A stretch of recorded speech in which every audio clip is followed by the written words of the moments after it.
Hello dear students, education with Poonam ma'am channel में आपका स्वागत है।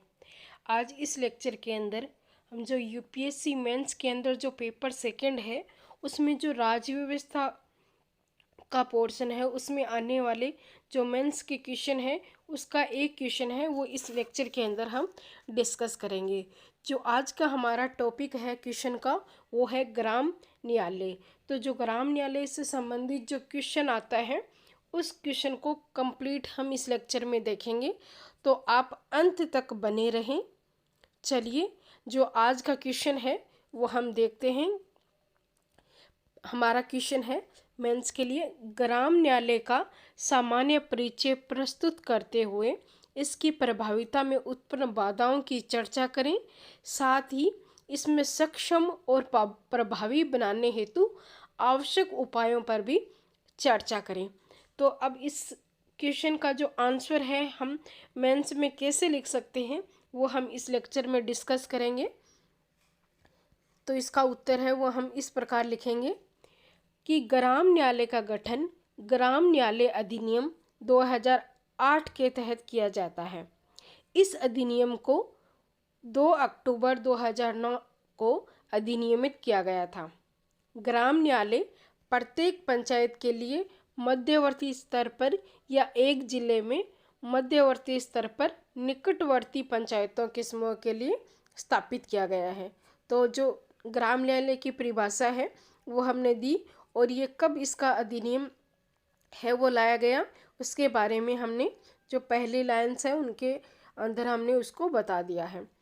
नेक्स्ट है, राज्य सरकार द्वारा उच्च न्यायालय के परामर्श से ग्राम न्यायालय की अधिकारिता के तहत शामिल क्षेत्रों को अधिसूचित किया जाता है तथा इसी प्रक्रिया से इसमें न्याय अधिकारी एक पीठासीन अधिकारी की नियुक्ति की जाती है।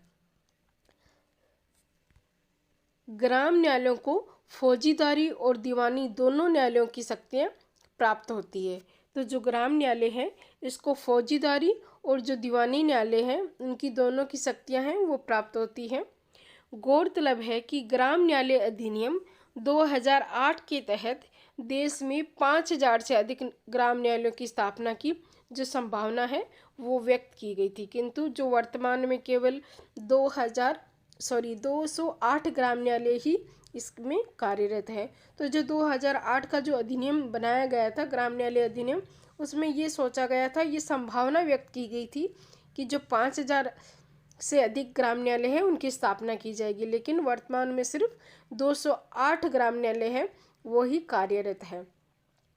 अब इसकी प्रभाविता में जो बाधा है वो क्या है? ग्राम न्यायालय अधिनियम में जटिलताएं अधिक है। इसके तहत नए न्यायाधीश कार्यों की नियुक्ति जैसे प्रावधान भी किए गए हैं। साथ ही केंद्र इस व्यवस्था की स्थापना के संचालन हेतु राज्यों में अल्प वित्त प्रदान कर रहा है। इसके कारण जो राज्य सरकारें ग्राम न्यायालयों की स्थापना के बजाय तहसील तालुका स्तर पर नियमित न्यायालयों के गठन को प्राथमिकता दे रही है। नेक्स्ट पॉइंट है, जिन ग्राम न्यायालयों का गठन किया जा चुका है उनमें न्यायिक अधिकारियों की अनुपलब्धता, नोटेरी, स्टैंप वेडर आदि की अनुपलब्धता के कारण धीमी प्रगति हुई है। नेक्स्ट है, ग्राम न्यायालय द्वारा निपटाए गए वादों की संख्या बहुत कम है। इससे निचली अदालतों में लंबित वादों के भार को कम करने का इसका उद्देश्य फलित नहीं हुआ। राज्य सरकारों व उच्च न्यायालयों में समन्वय के अभाव के कारण ग्राम न्यायालयों का सीमित आयोजन ही हो पाता है और कई गांव में तो कभी नहीं आयोजित हो सका। ग्राम न्यायालय के बारे में जागरूकता की कमी है और अधिकांश वकील, पुलिस, याचिकाकर्ता सहित अन्य कई हितधारकों को इस बारे में जानकारी नहीं है। तो जो ग्राम न्यायालय है उसकी स्थापना जो केंद्र सरकार है उसने करने की कोशिश की, लेकिन जो राज्य सरकार और जो ग्राम है उनकी अधिकारियों की, न्यायाधीश की आदि के अनुपलब्धता के कारण ये जो योजना है ये इतनी सफल नहीं हो पाई है। तो इससे संबंधित जो यूपीएससी मेंस का पेपर सेकंड है जीएस सेकंड जिसमें राज्य व्यवस्था से संबंधित क्वेश्चन पूछे जाते हैं, तो ग्राम न्यायालय है उसमें एक महत्वपूर्ण जो टॉपिक है वो है। तो आज इसके अंदर हमने ग्राम न्यायालय के बारे में चर्चा की है। नेक्स्ट लेक्चर के अंदर हम जो नया क्वेश्चन और नया टॉपिक है वो लेके आएंगे। तो आज के लिए इतना ही। आप हमारे चैनल को सब्सक्राइब करें, लाइक करें और शेयर करें। Thank you.